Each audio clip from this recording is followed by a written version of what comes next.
안녕하세요. 글로벌 세상 들려주는 남자 조철입니다. 여러분들 2020년 9월 17일 목요일 아침 방송 시작하겠습니다. 자, 요즘 코로나 불황으로 인해서요. 복권 판매액이 큰 폭으로 지금 증가하고 있다는 데이터가 나왔습니다. 자, 9월 16일 날 기획재정부 복권위원회에 의하면요. 자, 2016년 상반기 기준 1조 8,925억 원에서 2018년 2조 1,705억, 작년 2019년에 2조 3,580억 원에서요. 자, 올해 2020년 상반기는 2조 6,208억 원으로 큰 폭으로 지금 증가하고 있습니다. 최근에 여러분들 경제 활동 하시면서 많은 폭넓은 쪽으로 활동이 지금 제한되기 때문에 아마 코로나 블루, 우울증으로 이런 증상이 늘어난 상태라고 합니다. 이런 상황에서 여러분들 다양한 정보도 좀 취득하시면서 자기가 좋아하는 것 좀 찾아서 좀 몰입을 하면은 어느 정도 좀 상태가 좋아진다고 합니다. 한번 좀 해보시기 바랍니다. 좋아하는 것하고 또 자기가 좋아하는 것을 한번 좀 집중적으로 몰입하는 것도 중요한 힘인 것 같습니다. 자, 두 번째는요. 그러니까 유로존의 7월 무역 수지가 225억 유로로 흑자를 좀 전환했다는 최근 소식입니다. 유로화를 사용하는 국가는 19개국인데요. 유럽의 경제 상황 처음에는 참 안 좋은 상태라 그랬는데 최근 들어 서서히 유럽이 경기가 지금 회복되는 방향으로 좀 진행 중에 있습니다. 자, 오늘 9월 17일 목요일, 오늘은 세 가지 키워드를 가져와서 여러분들한테 제시하겠습니다. 자, 최근 속보입니다. 첫째, OECD가 한국의 경제 성장률을 마이너스 0.8에서 이번에는 마이너스 1.0으로 하향 조정했습니다. 자, 두 번째, 국제 곡물 가격이 급등하고 있는 상황입니다. 자, 세 번째는 차세대 친환경 수소차 수출과 수소 경제 상황이 글로벌에서 지금 진행 중에 있습니다. 자, 제가 이제 매번 키워드를 갖다 픽업할 때도 전 세계에 일어나는 상황에서 좀 겹치지 않는 범위 내에서 다양한 내용을 갖다가 지금 다루고 있습니다. 그래서 여러분들 글로벌 세상 들려주는 남자 방송을 계속 듣다 보면요, 전 세계 지구촌에 돌아가는 국가, 기업, 또 소비자의 라이프 스타일에 관한 다양한 걸 갖다 좀 이해하시게 될 겁니다. 자, 첫 번째입니다. OECD가 한국의 경제 성장률을 마이너스 0.8에서 마이너스 1.0으로 하향 조정했다고 합니다. 자, 경제협력기구 OECD가요, 올해 한국 경제 성장률을 마이너스 0.8에서 마이너스 1.0으로 조정했는데 이것은 OECD 37개국 회원국 중에서는 높은 수준이라고 합니다. 자, 9월 16일 날 중간 경제 전망을 발표했는데요. 여기에는 이제 효과적인 방역을 좀 잘하고 있다. 또 그 다음에 경기 부양채로 재정 지원 등을 넣기 때문에 6월의 전망치는 마이너스 1.2였는데 이번에 그래도 마이너스 1.0으로 좀 수치를 좀 변경시켰습니다. 자, 2020년 2분기를 보니까요. 우리나라 GDP와 민간 소비 위축 폭은 주요국에 비해서 좀 양호한 편으로 나타났고요. 또 독일, 일본과 같이 팬데믹 초기의 영향은 작은 편이지만 우리나라 같은 경우는 이제 수출 수입으로 이제 의존도가 높은 나라 아닙니까? 그래서 이제 글로벌 교역 부진은 좀 향후에 회복하는 데는 제약 요인으로 작용할 것으로 지금 분석하고 있습니다. 앞서서 이제 OECD는요, 8월에 2020년 OECD 한국 경제 보고서에서는 마이너스 1.2%에서 마이너스 0.38%로 지금 상향 조정하고 있어서 OECD 37개 회원국 중에서는 가장 높은 성장률을 기록할 것으로 좀 보고 있습니다. 자, 그러나 한국이 8월 중에 이번에 이제 8월 중순 하순에 코로나19 확진자가 그래도 많이 늘었다. 그래서 이제 서울 수도권을 중심으로 이제 도심의 거리두기 2.5를 하다가 이번 주부터 2.0으로 좀 완화시켰기 때문에 지난 2주일 동안은 경제 활동이 많이 위축된 상태입니다. 저도 오늘 어제군요.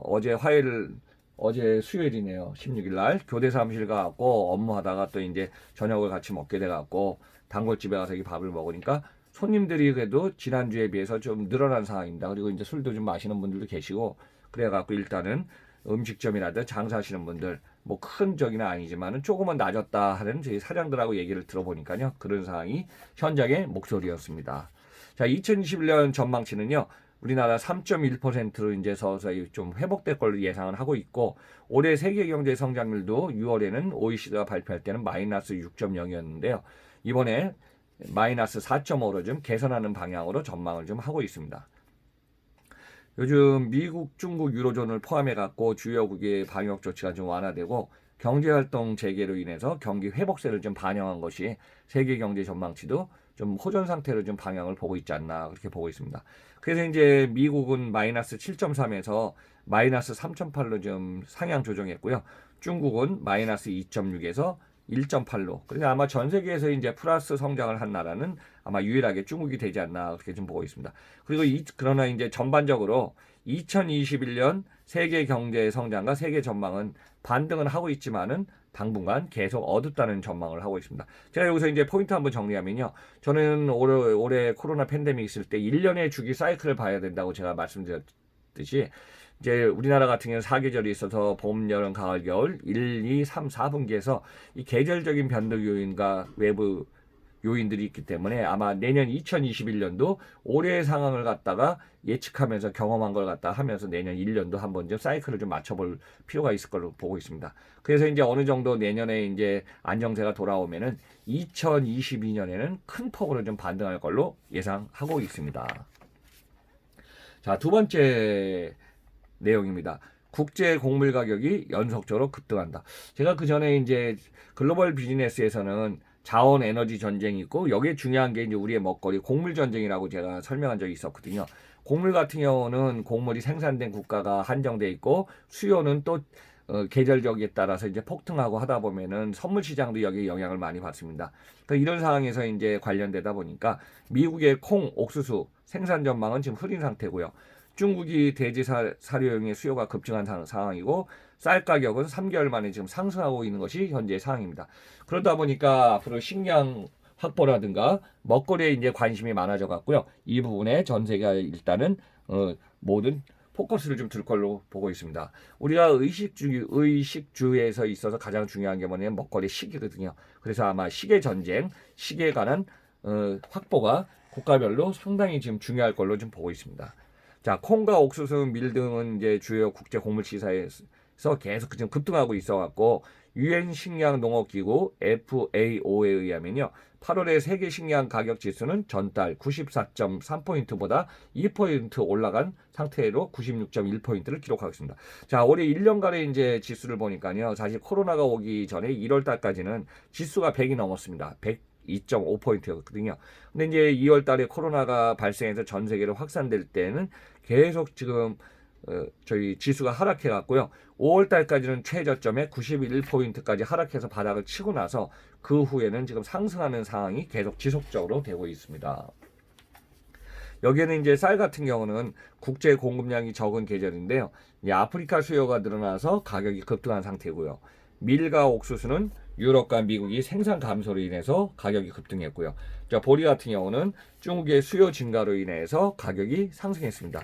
그래서 전 세계 생산량 대비 수요량에 따라서 수요와 공급의 법칙에 의해서 수급 조정으로 해서 가격이 큰 폭으로 지금 변동하고 있습니다. 자, 세계 선물 시장을 보면요. 9월 11일 지난주 말이네요. 미국의 시카고의 상품 거래소를 보면은 콩 가격이 1톤당 365.96달러로 전날보다 1.9%가 증가해서 2년 동안의 최고치를 갱신했고요. 옥수수는 1톤당 145.07달러로 1% 상승한 상황입니다. 자, 밀은요, 1톤당 199.15달러로 10달러 정도가 상승한 상태가 있기 때문에 당분간은 곡물 가격 선물시장 포함해 갖고 급등하는 추세로 갈 걸로 보고 있습니다. 특히 이제 이거 참고로 하시면 여러분들 우리나라가 이제 9월 말에서 10월에 추석이 있는데 최근에 보면 그렇지 않습니까? 야채, 과일 관련된 모든 상품이 지금 가격이 급등하고 있습니다. 그래서 뭐 제가 여담이지만은 호박이 비쌀 때는 한 개당 저는 이제 유통도 20년 이상 하다 보면 이제 유통 매장이나 이런 관심을 갖고 계속 보고 있거든요. 비싸게 뭐 호박이 뭐 5,000원 하다가 3,800원 하다가 최근에 가격이 좀 내린다 해도 뭐 3,000원 이상 하다 보니까 뭐 심지어는 상추 가격도 엄청 올랐더라고요. 무 가격도 그렇고 배추도 뭐 그냥 한 1.5배, 2배까지 올라갔으니까요. 이런 상황이 계속되다 보니까 앞으로 이제 이 다음 주, 다다음 주죠. 추석 시즌을 맞아갖고 과일 또 여기에 이제 우리나라 이제 태풍이 몇 번 오다 보니까 과일이 그래도 태풍의 영향으로 많이 떨어졌다 보니까 수확량이 많이 적어졌다 합니다. 그래서 이제 수요 공급의 법칙에도 의하지만은 그만큼 물량이 많이 적었기 때문에 가격은 계속 지금 상승할 걸로 보고 있습니다.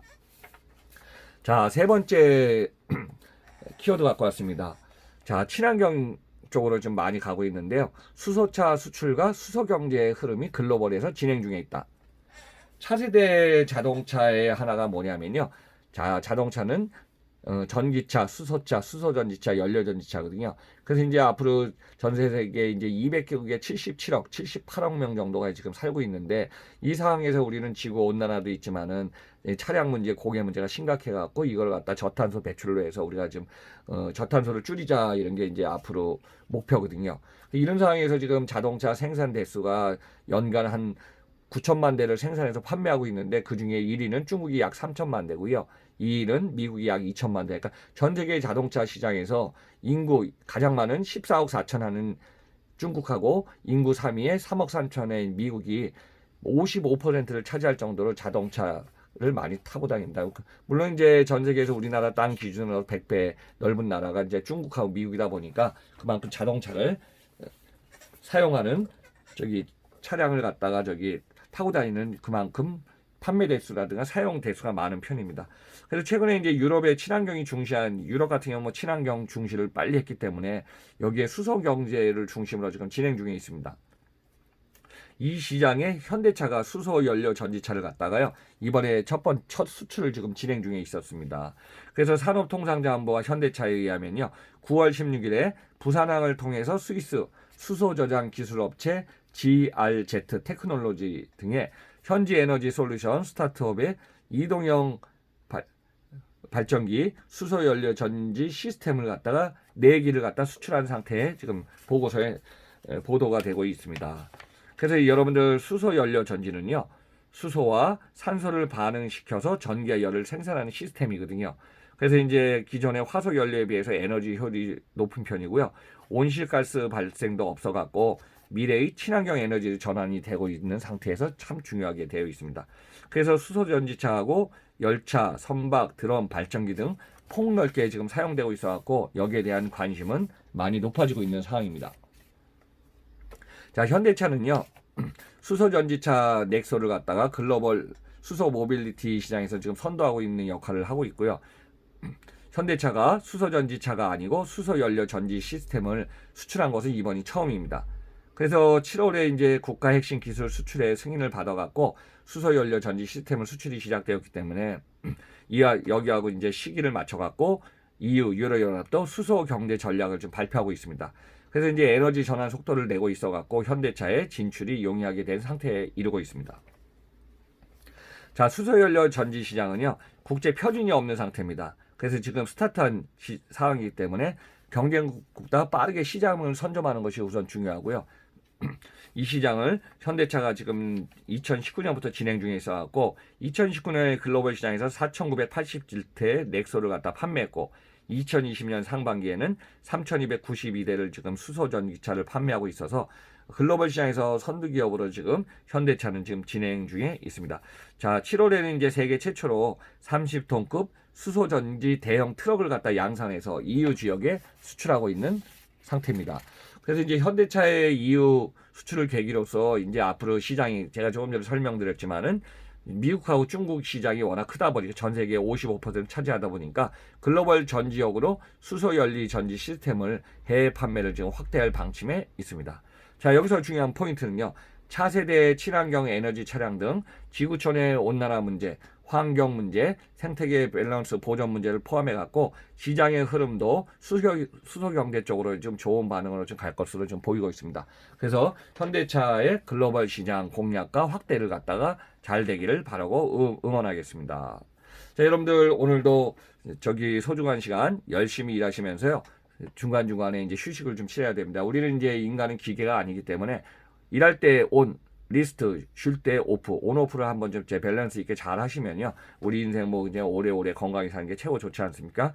그래서 이제 여러분들 하루하루 좀 잘 보내시기 바랍니다. 자, 글로벌 30년을 경험하고 진행 중인 조철희 박사의 글로벌 들려주는 남자는 매주 화, 수, 목, 금 아침 방송으로 6시 때 진행합니다.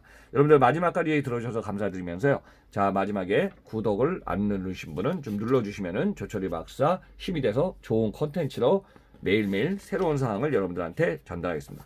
자, 그럼 9월 18일 금요일 내일 아침에 뵙겠습니다. 마지막으로 감사드립니다.